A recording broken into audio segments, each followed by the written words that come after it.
So Lansky is a film, I think, that is firmly planted inside of its protagonist's mind, where you have Sam as David Stone, Mhm. and interviewing a subject who has outlived their peers, has survived so much. What was your collaboration like with Sam Worthington to create this character that is the audience's way into Lansky's story?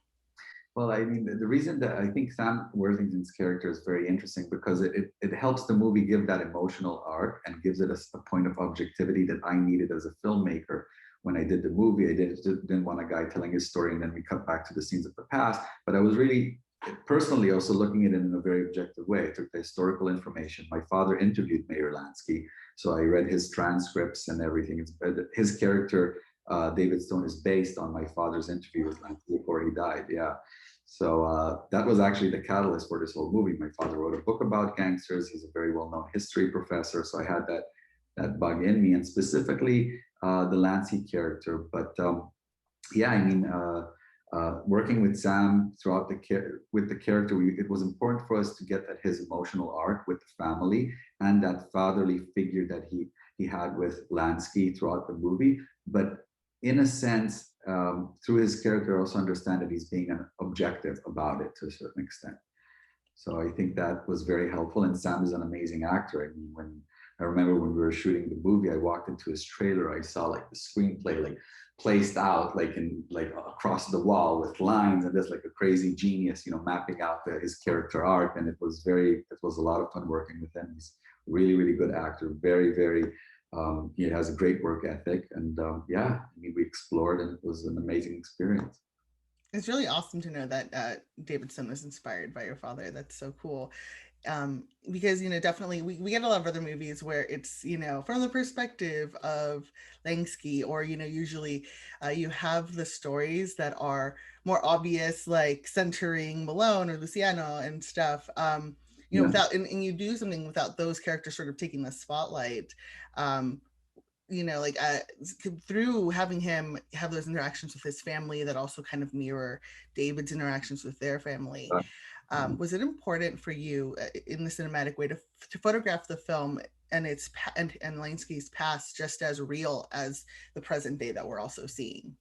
Yes, I mean, when I approached it on a technical level, on the visual level, I'm used to seeing old gangster movies shot in a very classical way. What I tried doing with this movie is the opposite. Everything in the 1980s, shooted very classically to represent his old age, slow-paced life, very kind of like beautiful, somebody going towards the end of his life, and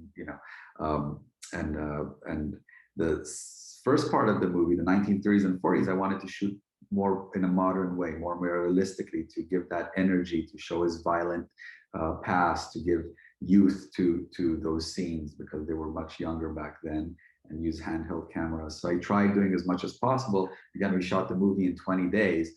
So most of the days it was like taking out my shot list, throwing it in the garbage, and me and the DP, you know, setting up the shots and figuring out how we shoot it instead of 15 or 20 setups to shoot it in 4 or 5, and get the coverage and the scenes that we need. But, that's independent cinema. And when you have your back to the wall, some of the best creative ideas come to you. So Amazing. It's wild in 20 days. Like, congratulations. Oh my gosh. it was crazy. I had a great crew. Now I don't recommend it then, to everyone. What was the scripting process like? Were there chapters of Lansky's life that you felt were avoided previously that particularly spoke to you that you really wanted to highlight? Yeah, I wanted to highlight for me the first part, the 1930s and 40s were his rise to power, and it were important for me to show specific moments in his life. The 1980s, when he's older, for me, it's an old man reflecting on his life, dealing with his morality and dealing with the perception of it, while at the same time you have a man that sees him as a father figure and learns through him what's important.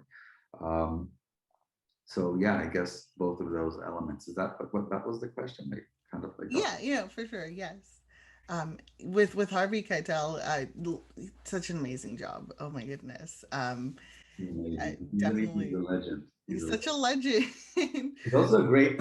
He's a great human being in and off screen. I mean, when he walked on set the first day, he shook every single person hand on set. Everything from the caterer to the grip. I mean, every single person before we started the scene, his first scene. I mean, he's just so much fun to work with. That's amazing. At what point of the process did he come in? Was he someone you had in mind even during the scripting process? Well, he came in, a good friend of Danny, who's also in the movie. He plays the young agent. He had a connection to him, and he sent him the screenplay. And then Harvey met with me, and he signed on to the project. But from it took us years to make this movie. From the moment he signed on board to the project, it took 3 years until we went into production.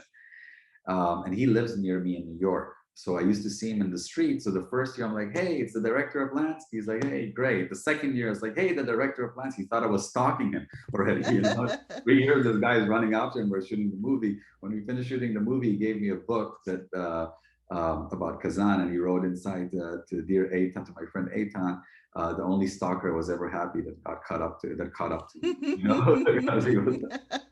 Um, but I mean, yeah, it was working with him was just phenomenal. I mean, he's a method actor. He was head of the actor studio for 2 decades, and he's just. I learned so much from working with him. It was nerve-wracking at first, but once you get to know him, it was just such a pleasure. Amazing. How much of your script was sort of informed by what your father wrote, and were there any like sections that you kind of took inspiration from more sort of fictional liberties in Yeah, regards to Lansky's experiences that you were, wanting to um, sort of put into focus for this I story? would say most of it is historically accurate. They did a lot of research. I mean, everything you see in the movie is accurate, including, by the way, the FBI trying to locate him before he died and catch his money. So everything was accurate. I did take creative liberties, and and obviously the Sam David Stone, Sam's character in the movie, and there were some. I created scenes that portray the specific things that happen, but not necessarily true. Like I won't give away too much, but there's a murder scene that happens in a forest. Things like that happened. Did that specific thing happen? No, but there were many other instances that similar things happen. Other than that, most of it is historically accurate and public domain and public knowledge. I took my father's transcripts, I interviewed him, did research, and had other people helping me out with that. And it was just yeah.